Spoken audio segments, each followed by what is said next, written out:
તો ચાલો આજે આપણી આસપાસની દુનિયાની સફર કરીએ।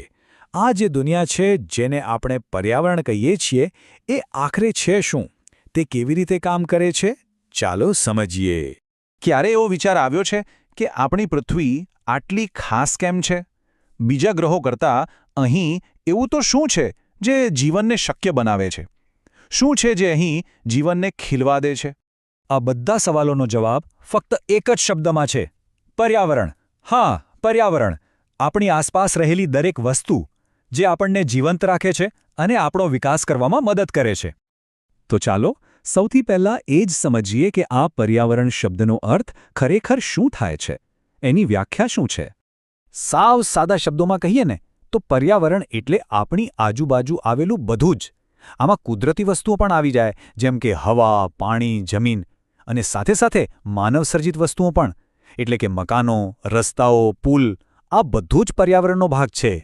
અહીંયા જુઓ, પર્વતો છે, નદી વહે છે, વૃક્ષો છે, અને હા, પેલી માનવસર્જિત રચનાઓ પણ છે। આ કુદરતી અને માનવસર્જિત વસ્તુઓ જ્યારે ભેગી થાય છે ત્યારે આપણી દુનિયા બને છે। આ જ તો છે પર્યાવરણ। સારું, તો આ પર્યાવરણને વધુ સારી રીતે સમજવા માટે આપણે એને 3 મુખ્ય ભૌતિક ભાગોમાં વહેંચી શકીએ। ચાલો એક પછી એક એમને જોઈએ। સૌથી પહેલું છે મૃદાવરણ, એટલે કે પૃથ્વીનો ઉપરનો કઠણ પોપડો। આ એ જમીન છે જેના પર આપણે ચાલીએ છીએ, ઘર બનાવીએ છીએ અને ખેતી કરીએ છીએ। આ જે પર્વતો દેખાય છે, જે મેદાનો છે, જે જંગલો છે, આ બધું મૃદાવરણનો જ ભાગ છે। એ જ આપણને રહેવા માટે, કંઈક ઉગાડવા માટે અને વિકાસ કરવા માટેની જગ્યા આપે છે। હવે બીજો ભાગ, જલાવરણ। નામ પરથી જ ખ્યાલ આવી જાય, આ છે પાણીનું ક્ષેત્ર। પૃથ્વી પરનું બધું જ પાણી, ભલે નદીઓમાં હોય, તળાવોમાં હોય કે પછી વિશાળ સમુદ્રમાં, અને પાણી વગર તો જીવન શક્ય જ નથી, ખરું ને? આ જે નદી વહી રહી છે એ જલાવરણનું એકદમ જીવંત ઉદાહરણ છે। એ ખાલી પાણીનો સ્ત્રોત નથી, પણ એની અંદર અને આસપાસ એક આખી સૃષ્ટિ વસેલી છે। અસંખ્ય જીવોને એ આધાર આપે છે। અને હવે ત્રીજો અને અંતિમ ભૌતિક ઘટક, વાતાવરણ। એ શું છે? એ છે આપણી પૃથ્વીની ફરતે આવેલી હવાની એક પાતળી ચાદર, એક રક્ષણાત્મક કવચ જેવું। આપણે જે શ્વાસ લઈએ છીએ, આકાશમાં જે પક્ષીઓ ઉડે છે, એ બધું આ વાતાવરણને કારણે જ શક્ય છે। એટલું જ નહીં, આ વાતાવરણ આપણને સૂર્યના નુકસાનકારક કિરણોથી પણ બચાવે છે અને પૃથ્વી પર તાપમાનને જાળવી રાખે છે।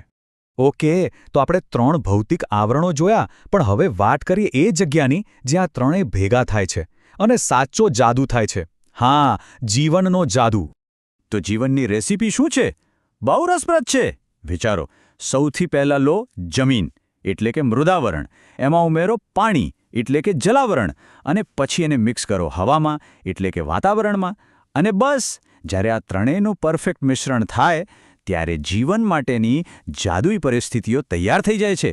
અને આ જાદુઈ મિશ્રણથી જે બને છે એને કહેવાય છે જીવાવરણ। પૃથ્વીનો એ સાંકડો પટ્ટો, એ ધબકતો વિસ્તાર જ્યાં જમીન, પાણી અને હવા એકબીજાને મળે છે અને જીવનને શક્ય બનાવે છે। બધી જ વનસ્પતિઓ અને પ્રાણીઓ આ જીવાવરણમાં જ વસે છે। સારું, તો હવે પર્યાવરણને એક બીજા દૃષ્ટિકોણથી જોઈએ। એના 2 મુખ્ય ભાગ છે, એક જે કુદરતે બનાવ્યું છે અને બીજું જે આપણે મનુષ્યોએ બનાવ્યું છે।